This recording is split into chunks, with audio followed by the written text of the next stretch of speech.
Friends, ഇനി നമുക്ക് milk powder cake എങ്ങനെ തയ്യാറാക്കാമെന്ന് നോക്കാം. വളരെ എളുപ്പത്തിൽ തയ്യാറാക്കാൻ പറ്റുന്ന ഒരു കേക്കാണിത്. ഇത് വളരെ ടേസ്റ്റിയുമാണ്. ഇതിനു വേണ്ടി നമുക്ക് എല്ലാ ഇൻഗ്രീഡിയൻസും ഒരു ഗ്ലാസ്സിലാണ് എടുക്കേണ്ടത്. നിങ്ങളടുത്തുള്ള ഏത് ഗ്ലാസ് വേണമെങ്കിലും നിങ്ങൾക്ക് ഇതിനായി യൂസ് ചെയ്യാം. ആദ്യം നമുക്കൊരു സീവറിലേക്ക് ഒരു ഗ്ലാസ് മൈദ ആഡ് ചെയ്യാം. നമുക്ക് ഇതിലേക്ക് ഒരു ഗ്ലാസോളം മിൽക്ക് പൗഡർ കൂടി ആഡ് ചെയ്യാം. ഇതിലേക്ക് ഒരു ടേബിൾ സ്പൂൺ ബേക്കിംഗ് പൗഡർ ചേർത്ത് കൊടുക്കാം. ഇനി നമുക്കിത് നല്ലവണ്ണം ഒന്ന് അരിച്ചെടുക്കാം. നമ്മുടെ ബേക്കിംഗ് പൗഡറും മിൽക്ക് പൗഡറും മൈദയും നല്ലവണ്ണം മിക്സായി കിട്ടാൻ വേണ്ടിയാണ് ഇങ്ങനെ ചെയ്യുന്നത്.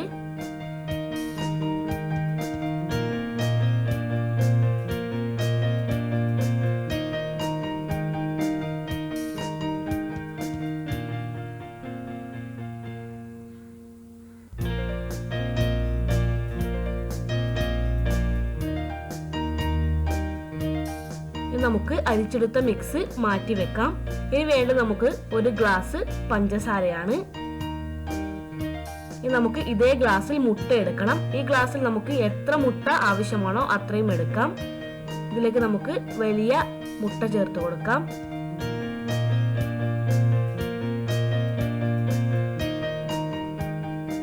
എനിക്കിപ്പോൾ 5 മുട്ടയാണ് വേണ്ടി വന്നിരിക്കുന്നത്.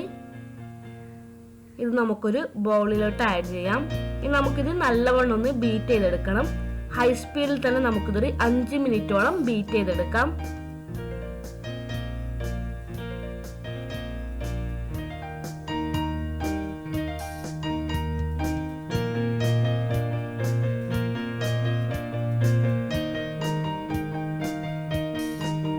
ഇനി നമുക്കിതിലേക്ക് പഞ്ചസാര കൂടി ചേർത്ത് നല്ലവണ്ണം ഒന്ന് ഫ്ലഫി ആകുന്ന വരെ ബീറ്റ് ചെയ്തെടുക്കണം.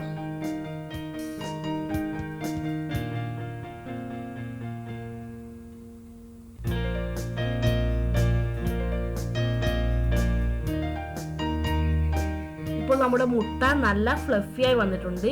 ഇതിലേക്ക് നമുക്കൊരു pinch yellow food colour add ചെയ്യാം. 2 നുള്ളി ഏലക്കാപ്പൊടി കൂടി ചേർത്ത് കൊടുക്കാം. വീണ്ടും ഇത് നമുക്ക് നല്ലവണ്ണം ഒന്ന് മിക്സ് ചെയ്തെടുക്കാം. നമുക്കിതിന് 2 മിനിറ്റോളം ബീറ്റ് ചെയ്തെടുക്കാം. ഇപ്പോൾ നമ്മുടെ ബീറ്ററിന്റെ മാർക്ക് നല്ലവണ്ണം നമ്മുടെ മുട്ടയിൽ കാണുന്നുണ്ട്. ഇതാണ് നമ്മുടെ ബീറ്റ് ചെയ്തെടുക്കേണ്ട പരുവം. ഇനി നമുക്ക് ഇതിലേക്ക് നേരത്തെ സീവ് ചെയ്ത് വെച്ചിരിക്കുന്ന മിക്സ് ചേർത്തൊന്ന് ഫോൾഡ് ചെയ്തെടുക്കണം. എല്ലാം ഒരുമിച്ച് ചേർക്കാൻ പാടില്ല. നമുക്ക് കുറച്ച് കുറച്ചായി ചേർത്ത് ഫോൾഡ് ചെയ്തെടുക്കാം.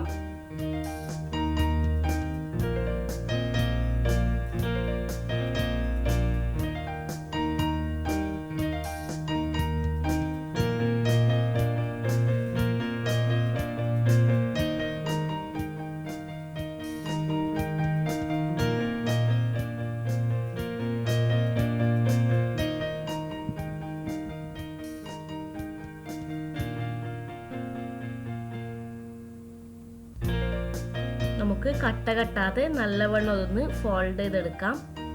ഇനി നമുക്കിതിലേക്ക് ഒരു ടേബിൾ സ്പൂണോളം നെയ്യ് ചേർത്ത് കൊടുത്ത് വീണ്ടും ഇതൊന്ന് ഫോൾഡ് ചെയ്തെടുക്കാം.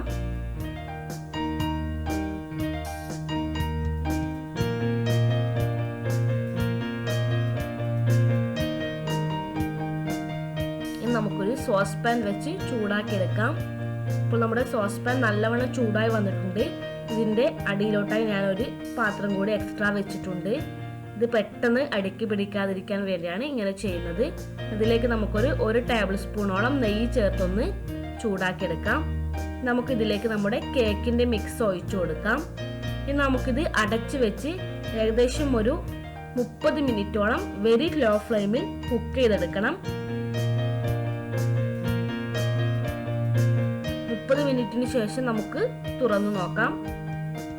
ഇപ്പോൾ നമ്മുടെ കേക്ക് നല്ലവണ്ണം റെഡിയായി വന്നിട്ടുണ്ട്. നമുക്കിത് ഒരു പ്ലേറ്റിലോട്ട് മാറ്റാം. ഇപ്പോൾ നമ്മുടെ മിൽക്ക് പൗഡർ കേക്ക് റെഡി ആയിട്ടുണ്ട്. ഇത് നല്ല സോഫ്റ്റ് ആയിട്ടുള്ള ഒരു കേക്കാണ്. നിങ്ങൾക്ക് തൊടുമ്പോൾ തന്നെ മനസ്സിലാക്കാൻ പറ്റും.